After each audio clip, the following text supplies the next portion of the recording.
eko yaada'u Waaqni koonni nawaa meetasuma bineensaaf nallaatu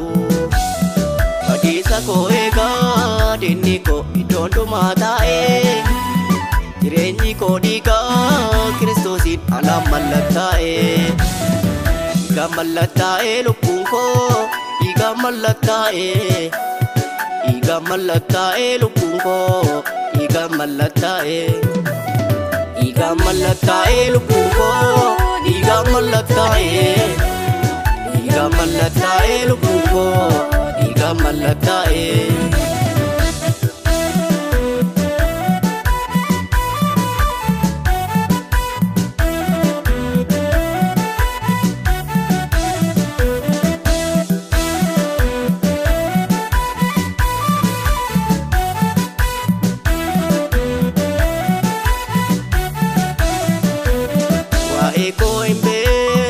Seetan akkasumaan odeessa rakkinni koo afeera lakkii midhagga kaleessa akka diinni yaade silaa yoonan jiru ulfaadhu Yesuus koo sii duwwaadhaa kan seenaa jijjiiru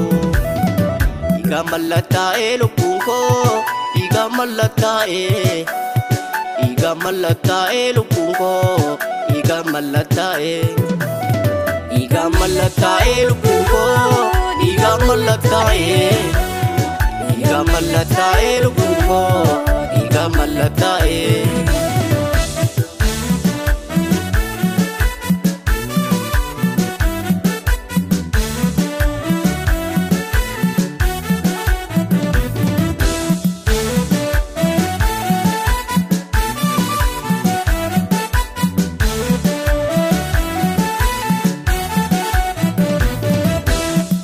Galmaa dhiyaates Kiristoos ilma Waaqayyooti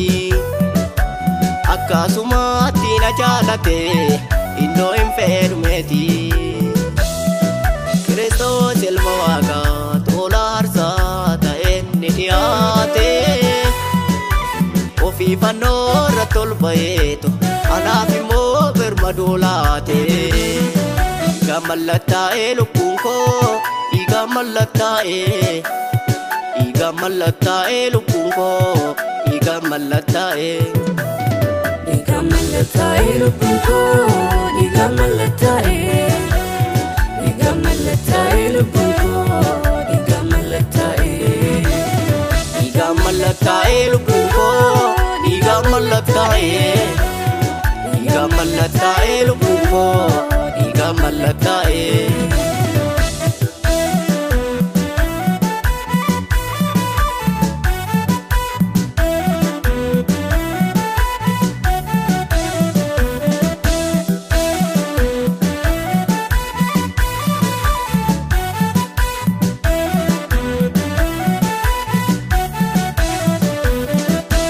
Jaalallisaa hundaan olii amma lubbuu isaa dabarsee kennutti na jaalate Kiristoos ilma Waaqaati anaaf jedhee inni dhiphate maafan dagadhaa waraanamuu dirra saasanaa maafan dagadhaa lafa dhiiganaaf dhobsuu saasanaa maafan dagadhaa kanaaf jedhee jirma jiidhaa baatee maafan dagadhaa naaf jedhee ofii wareegame hin dagaatamu